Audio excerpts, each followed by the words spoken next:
이제 내일이 성탄절입니다. 25일 해마다 우리가 이때가 되면 성탄절을 준비를 하는데, 이 성탄절이 뭐 하는 날이냐? 예수님께서 이 땅에 오신 날입니다. 그런데 요한복음 1장에 보면 예수님을 두 가지 이름으로 우리에게 설명해 주고 있습니다. 첫 번째 보니까는 태초에 계신 말씀이다. 예수가 누구냐? 태초에 계신 말씀이다. 이렇게 설명하고 있고요. 그 다음에 또 다른 하나는 예수가 누구냐? 빛이시다. 이렇게 말씀을 하셨어요. 그래서 오늘은 예수님이 어떤 분이신가를 오늘 본문을 통해서 좀 더 자세하게 설명하기를 원합니다. 그리고 누가복음 2장 9절에 가보니까 주의 영광이 저희를 두루 비추매 그랬습니다. 그렇다면 성탄절에 오신 그 예수님이 어떤 빛으로 우리에게 오셨는가? 우리는 본문 속에서 그 부분을 좀 더 살펴보고자 합니다. 먼저 예수님은 사람들의 빛으로 오셨다는 겁니다. 요한복음 1장 4절에 보니까 그 안에 생명이 있었으니 이 생명은 사람들의 빛이라 그랬어요. 그 뜻이 무엇입니까? 그 뜻은 사람을 비추는 빛이며 사람들을 위한 빛이라는 거예요. 여러분, 햇빛과 달빛의 차이점이 무엇인 줄 여러분은 아십니까? 햇빛은 더 밝고 햇빛은 더 따뜻하고, 그래서 햇빛은 생명의 성장, 발육을 촉진하는 그런 힘을 가지고 있는 것이 햇빛입니다. 그런가 하면 달빛은 어떻습니까? 그 달빛은 그냥 반사하는 빛이기 때문에 거기에는 생명도 없고 거기에는 따뜻한 열도 없습니다. 이게 달빛이에요.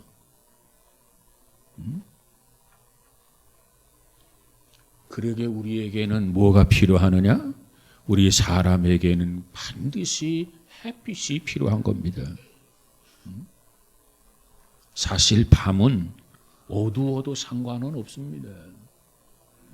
그런데 낮은 어두우면 안 됩니다. 사실 달빛은 없어도 우리가 살 수 있습니다. 그러나 햇빛이 없으면 우리는 살 수가 없는 것입니다. 마찬가지로 인간의 생명은 사람들의 빛으로 오신 예수 그리스도, 그리스도의 조명이 없이는 우리가 살 수가 없는 거예요.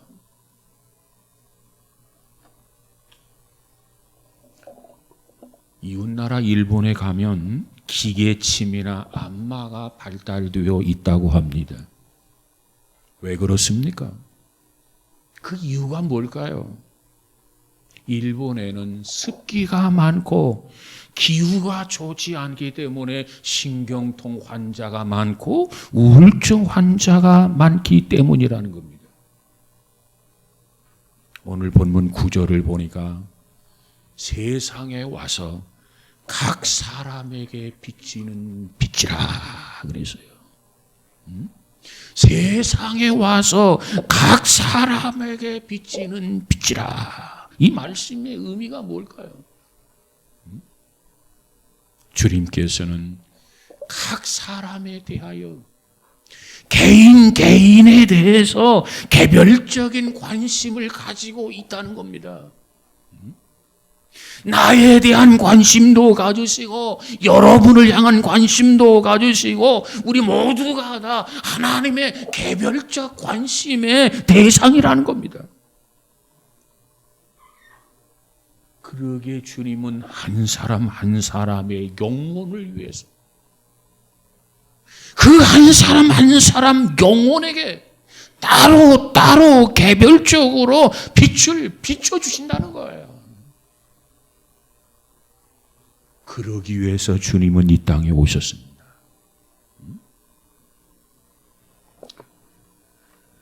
예를 들어 말씀을 드리면 이렇습니다.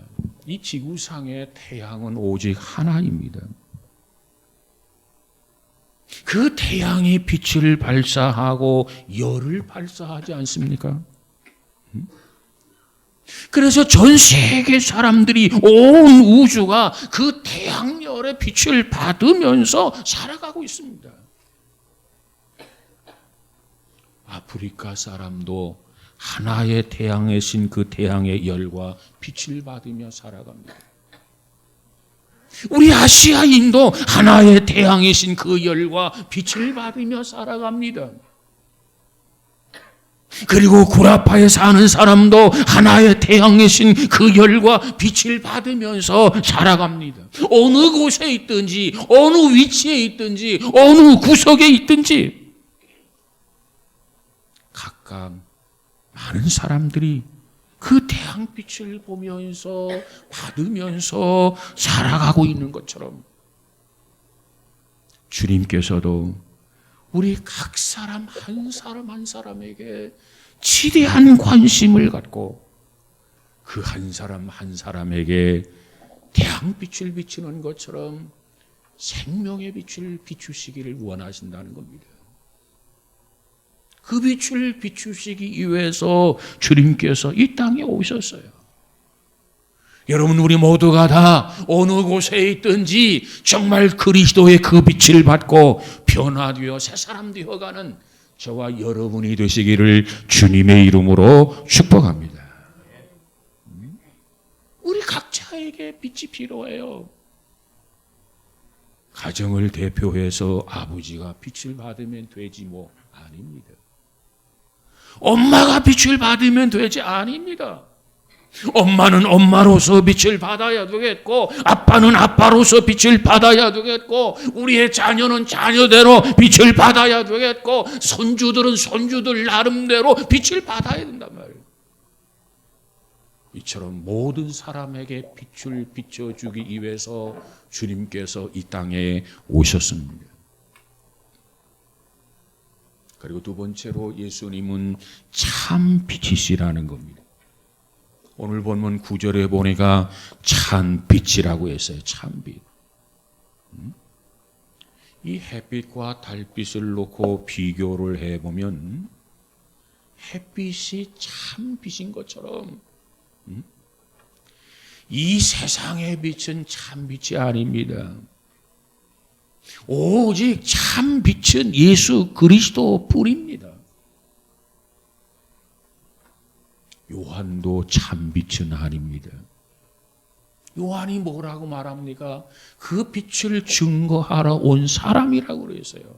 빛이 아니라 그 빛에 대해서 증거하러 온 사람. 예수님이 누굽니까? 참 빛이 되십니다. 그렇기 때문에 그 참 빛의 비춤을 받은 사람들 역시 참되게 달라지고 참되게 변화되고 진리 안에 살게 되는 것 아니겠습니까? 그런데 오늘 우리 시대에 이 참에 대한 그리움이 가득 차 있습니다. 바꾸고 말하면 참이 없다는 거예요. 다시 말하면 가짜가 많다는 겁니다. 짝퉁이 많다는 거예요. 지금부터 아주 오래전에 어느 날 기억에 남기로는 제가 신문을 보다가 실소를 금치 못했던 적이 있었습니다. 그 기사 내용이 뭐냐면 모 가수가 특이한 몸짓을 가지고 불러서 노래를, 그 노래가 대히트를 쳤어요.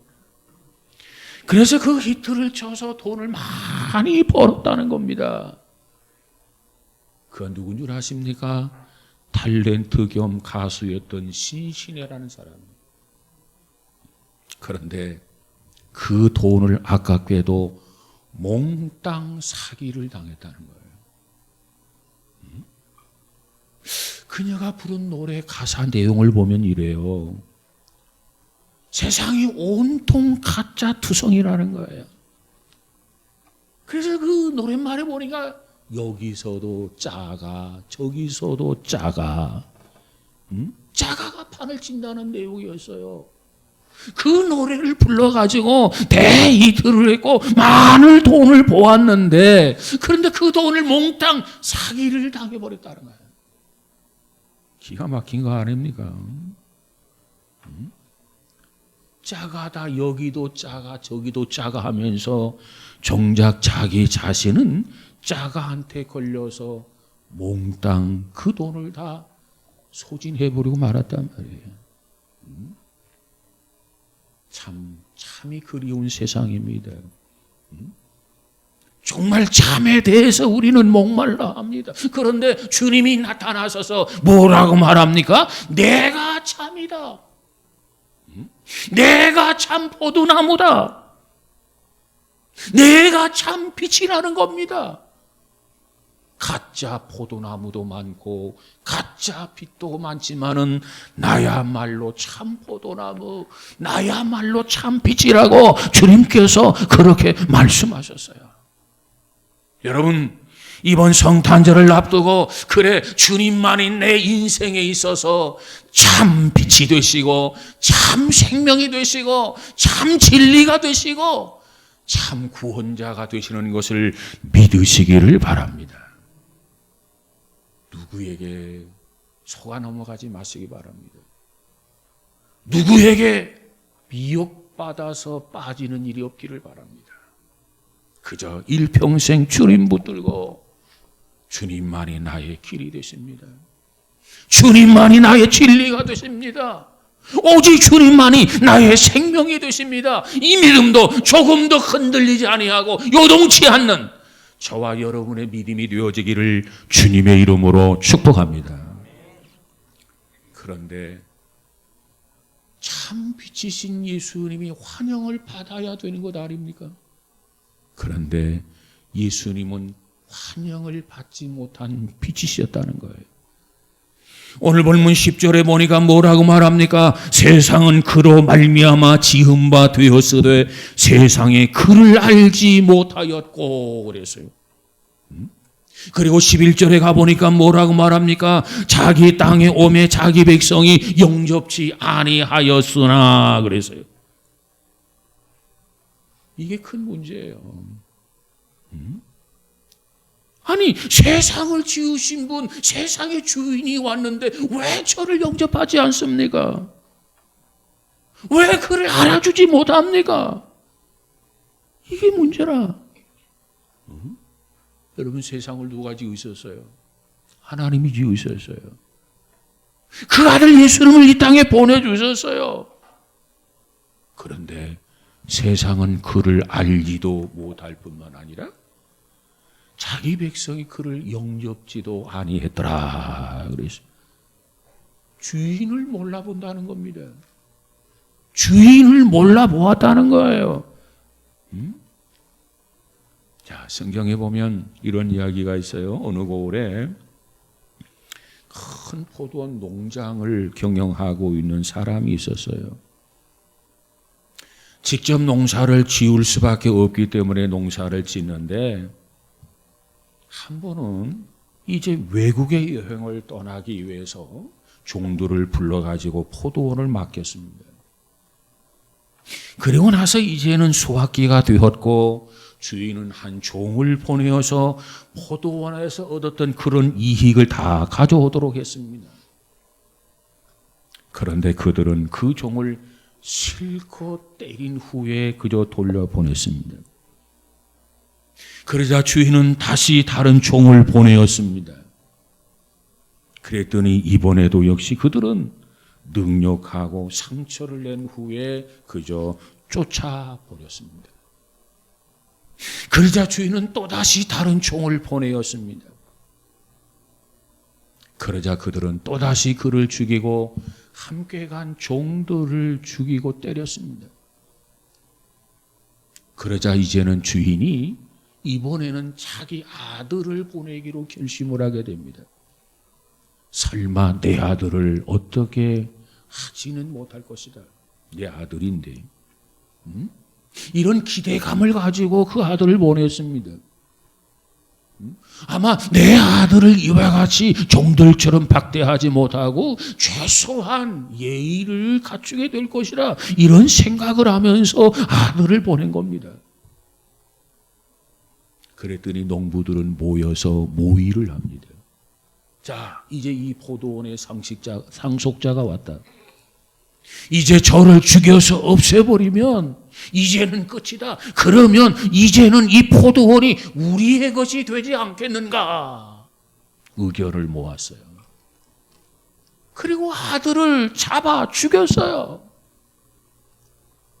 그리고 그 시신을 포도원 밖으로 내팽개쳐버리고 말았습니다.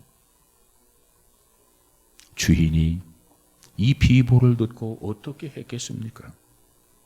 마가복음 12장 9절에 보니까 포도원 주인이 어떻게 하겠느냐, 와서 그 농부들을 진멸하고 포도원을 빼앗아 다른 사람들에게 주리라, 이렇게 얘기합니다. 여러분, 예수님께서는 말구유에 탄생하셨습니다. 그리고 예수님께서는 애굽으로 피난을 가셨습니다. 그리고 태어나신 예루살렘에서 자라지 못하고 나사렛 동네에 가서 그곳에서 자랐습니다. 이처럼 예수님은 예루살렘에서 환영을 받지 못했다는 거예요. 이는 마치 포도원의 주인의 아들처럼 그저 성박 칼보리 언덕의 십자가에 달리셔서 버림을 받으신 겁니다. 이 사실에 대해서 이사야 선지자는 700여 년 전에 예언을 하셨는데, 이사야 53장 3절에 보니까 이와 같은 말씀을 하셨어요.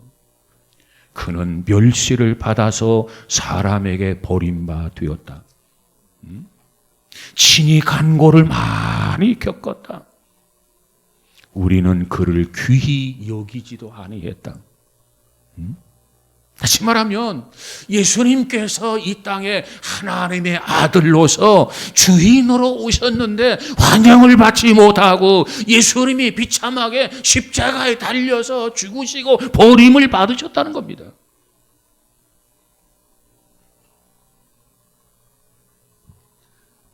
우리는 주님의 말구유에 예수님의 탄생하신 모습을 이렇게 성화로 접하게 되는데, 이 성화로 접하면서 그런 생각을 하곤 했습니다. 참 낭만적이다. 그러나 말구유는 결코 낭만적인 장소가 못 됩니다. 그 말구유라고 하는 것은 거기는 지리고 추한 냄새가 물씬거리는 곳이 말구유입니다. 뭐 깨끗하고 청소되고 그거 아니에요. 그리고 해충들이 그저 서식하는 곳이 말구유입니다. 그러기에 아기가 태어나기에는 사실 좋은 환경이 아니고 나쁜 환경입니다. 그것이 말구유예요. 저는 평소에 예수님께서 양 한 마리를 품에 품으시고 계시는 그런 그림을 볼 때마다 신선한 감동을 느꼈더랬습니다. 그러나 이스라엘에 가서 직접 보면서 그 양과 우리를 직접 보면서 나의 생각이 바뀌어졌어요. 다른 각도로 그 성화를 이해하게 되었더라, 그 말이에요. 보세요. 그곳에는 피가 없는 곳입니다. 그곳에는 무엇보다도 아주 물이 귀한 곳입니다. 그런데 양들은 흙바닥에 그저 뒹굴고 그저 자고 그저 뛰고 그리고 먹기 때문에 양털은요 온통 이물질 투성이에요. 오줌과 똥이 달락달락 붙어 있어요. 온몸이 범벅이가 되어 있어요. 그러기 때문에 양에게서는 더러운 냄새가 코를 찌르게 됩니다. 그뿐입니까? 온몸에 붙어서 하루살이가 기생을 합니다. 괴롭습니다. 불결하기 짝이 없습니다. 이것이 양의 모습이에요. 이처럼 더럽고 이처럼 철없고 이처럼 냄새가 나는 양을 그저 얼굴 한 번 찡그리지 아니하고 품에 안고 계시면서 미소를 띠고 계시는 그 예수님, 그것은 사랑이 아니면 불가능하다는 겁니다. 사랑의 절정입니다. 주님은 세상의 주인임에도 불구하고 환영을 받지 못하셨습니다. 그러한 주님은 우리를 환영해 주시고 오늘도 사랑해 주시고 품에 안아주시는 주님인 것을 믿으시기 바랍니다. 그 양떼들은 더덕더덕 똥이 묻어 있어요. 악취가 나요. 더럽다. 저리 가라. 목욕하고 와라. 그거 아니에요. 주님이 친히 다가오고 있어서 우리로 하여금 양털과 같이 눈과 같이 아주 깨끗하게 씻어주시는 주님의 사랑을 경험하는 저와 여러분이 되시기를 주님의 이름으로 축복합니다. 그뿐입니까? 오늘 본문 13, 12절에 가서 보니까는 우리를 하나님의 자녀로 삼아 주신다는 거예요. 오늘 12절에 뭐라고 말합니까? 영접하는 자, 그 이름을 믿는 자들에게는 하나님의 자녀가 되는 권세를 주셨으니 그래서요. 누구도 빼앗을 수 없는 그 권세를 하나님께서 우리에게 주셨다는 거예요. 여러분, 우리는 성탄절을 하루 앞두고 있습니다. 성탄의 참된 의미를 우리가 어떻게 받아들여야 됩니까? 나는 주님 때문에 죄와 허물로 죽었던 나였는데 하나님이 불러주시고 만져주시고 깨끗하게 해주시고 하나님의 자녀가 되는 축복을 주셨다. 여기에 성탄의 의미가 있는 거 아니겠습니까? 주님은 오셔서 천대받았는데, 주님은 오셔서 버림을 받으셨는데, 주님은 오셔서 외면을 당하셨는데 비참하게 십자가에 달려 죽으실 뿐만 아니라 우리를 끝까지 포기하지 아니하고 인내하고 참고 견디더니 깨끗하게 해주시고 자녀로 삼아 주셨다는 거예요. 얼마나 놀라운 은혜요, 놀라운 축복입니까? 우리는 이번 성탄절을 통해서 하나님 앞에 이 엄청난 은혜, 엄청난 축복을 받았음을 다시 한번 확인하고 하나님 앞에 감사하는 성탄이 되어지기를 주님의 이름으로 축복합니다. 네 번째로 예수님은 영광의 빛이시라는 거예요. 오늘 본문 14절에 보니까 말씀이 육신이 되어 우리 가운데 거하심에 우리가 그 영광을 보니 아버지의 독생자의 영광이요 은혜와 진리가 충만하더라 그랬어요. 예수님의 생애는 이처럼 베들레헴 마을 구유에서 시작을 하게 됩니다. 그런데 그 예수님의 생애가 갈보리 언덕 십자가에서 모든 것이 끝나는 줄로만 알았습니다. 그런데 그분은 사흘 만에 부활을 하셨습니다. 그리고 그 빛은 점점 세계를 정복하더니 이제는 온 천하를 충만하게 빛으로 임재하셨습니다. 그 은혜가 우리에게까지 미친 것 아니겠습니까? 이제는 어느 누구도 그 빛이 없이는 못 사는 영광의 빛이 되었단 말이에요. 그 빛이 없이는 생명을 얻을 수 없는 자가 되었단 말이에요. 베들레헴에서 2살 이하의 영아들을 학살하도록 명령했던 헤롯이라는 사람이 있었어요. 헤롯. 그가 헤롯이 병들어서 자리에 눕게 되었을 때 그는 예수가 죽었을 것으로 믿고 확신을 했다는 겁니다. 그래서 그는 병상에서 이런 말을 했다고 그래요. 자, 저 창문의 커튼을 열어라. 나타났던 큰 별이 어떻게 꺼져가고 있는가를 내 눈으로, 두 눈으로 직접 보아야겠다 하면서 창문을 열라고 그랬어요. 그 빛이 꺼져갔습니까? 그 빛은 꺼져가는 것이 아니라 지금도 온 세계를 두루 비추고 있습니다. 깊고 깊은 저 산 오막살이나 바닷가 어부의 집이나 도시민 사람들의 가슴 속에나 가정에나 어디든지 주의 빛이 비추고 있음을, 두루 비추고 있음을 믿으시기 바랍니다. 그 빛이 무슨 빛이십니까? 바로 예수 그리스도의 영원한 빛이 아니겠습니까? 영원한 빛. 세계 2차 대전 당시에 독일군과 프랑스군이 조그마한 농가를 가운데 두어서 서로를 향하여 진지를 구축하고 있었습니다. 그러자 날이 밝게 되고 날이 밝자 양군은 무차별 사격을 가하기 시작을 하면서 이 치열한 전투가 벌어졌습니다. 그런데 치열하게 사격을 하면서 치열한 전투가 벌어졌는데 갑자기 사격을 중단했어요, 양군이. 그리고 전선은 잠시 정적에 휩싸였습니다. 그 까닭은 농가에서 나온 한 어린아이가 무릎을 꿇고 겁도 없이 엉금엉금 들판을 기어가고 있었기 때문이었습니다. 그것을 발견했던 양군이 사격을 중지했습니다. 그리고 그 아이를 지켜보고 있는 겁니다.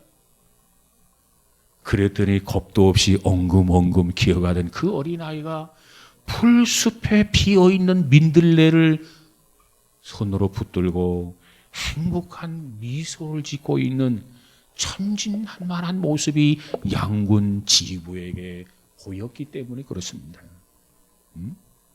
그러기에 양군은 더 이상 어린아이를 향해서 사격을 가할 수 없었기 때문에 사격을 중지했다는 겁니다. 잠시라도 어린아이는 평화를 선물해 준 거 아니겠습니까? 어느 부인이 크리스마스 트리를 하게 되는데 특별히 부활절을 상징하는 견화를 가지고 이제 크리스마스 트리를 만들었어요. 그리고 자기 친구를 초청했어요. 그리고 자기의 10살 난 아들에게 크리스마스 트리를 보여주었습니다. 그랬더니 친구가 와서 그 트리를 보면서 보통 이 결안이라고 하는 것, 달걀이라고 하는 것, 이거 부활절 때 많이 사용하는 것 아닙니까? 그런데 이 결안, 이 달걀을 가지고 이례적으로 크리스마스 때 트리를 장식했다. 너무나 그 발상이 기발하다. 참 좋은 생각이다. 이렇게 친구를 칭찬을 하고 있었습니다. 그동안의 어린아이 10살 난 아들은 크리스마스 트리 앞에서 깊은 생각에 잠겨 있었습니다. 어른들의 대화가 오고 가고 있었고 그 대화가 어느 정도 마치게 되니까는 이 어린아이가 마침 기다렸다는 듯이 이렇게 말했습니다. 성탄 트리에 부활절 달걀을 사용한 것은 잘된 일이네요. 그렇게 말하면서 그 다음 뭐라고 했냐면 말 구유에 누인 아기가 전부가 아니니까요. 그분에게는 이 말구에 태어나신 예수 그리스도 이것도 중요하지만 이게 다가 아니고 무엇보다도 그분에게는 십자가, 골고다의 십자가, 그리고 사흘 만에 부활하신 거, 이것이 무엇보다도 중요한 메시지요 교훈이라는 겁니다. 10살 난 아이가 그것을 언급하고 있는 거예요. 그분에게는 무엇보다도 예수 십자가와 예수 부활이 있으니까요. 그저 그의 어머니는 친구를 초청해서 트리를 잘 만들었다. 그리고 10살 난 아들을 통해서 크리스마스 예쁘지? 예, 예뻐요 엄마. 그냥 단순하게 이 정도의 칭찬을 드리려고 했는데 아이는 그 트리를 통해서 영원한 진리를 발견하고 고백하게 되었다는 겁니다. 사랑하는 여러분, 이번 성탄절을 통해서 저와 여러분 우리 모두는 다시 한번 그 안에서 영원한 진리를 발견하는 저와 여러분이 되시기를 주님의 이름으로 축복합니다. 말구유에 태어나신 예수 그리스도, 그분이 계시는 곳에는 어디든지 평화가 있습니다. 그분이 계시는 곳에는 어디든지 안정, 사랑, 기쁨이 있습니다. 그리고 그분이 계시는 곳에는 어디든지 희망과 보람이 있습니다. 뿐만 아니라 예수 십자가가 있고 사흘 만에 부활이 있음을 우리는 잊어서는 아니 됩니다. 여러분, 이 땅에 빛으로 오신 예수 그리스도, 하나님의 아들로 오신 예수 그리스도, 메시아로 오신 예수 그리스도를 통해서 예수 십자가의 태어남과 그리고 십자가의 그 고통과 그리고 십자가의 부활을 통해서 다시 한번 고백하고 주님의 재림을 학수고대 기다리는, 사모하는 저와 여러분이 되시기를 주님의 이름으로 축복합니다. 사도 요한이 요한계시록 22장을 마감하며 뭐라고 말합니까? 주 예수여 어서 오시옵소서. 마라나다. 이번 성탄절을 맞는 저와 여러분이 정말 하늘에는 영광이요 땅에서는 모든 사람들에게 평화로다, 이곳으로 끝나는 게 아니라 정말 예수 그리스도의 부활을 통해서 다시 무장하고 다시 다짐하기를 주 예수여 어서 오시옵소서. 학수고대합니다. 손꼽아 기다립니다. 사모합니다. 이와 같은 믿음으로 무장하며 살아가는 저와 여러분이 되셔서 정말 금년 성탄절은 그 어떠한 한 해보다도 더 소중한 성탄절, 귀한 성탄절이 되어지기를 주님의 이름으로 축복합니다.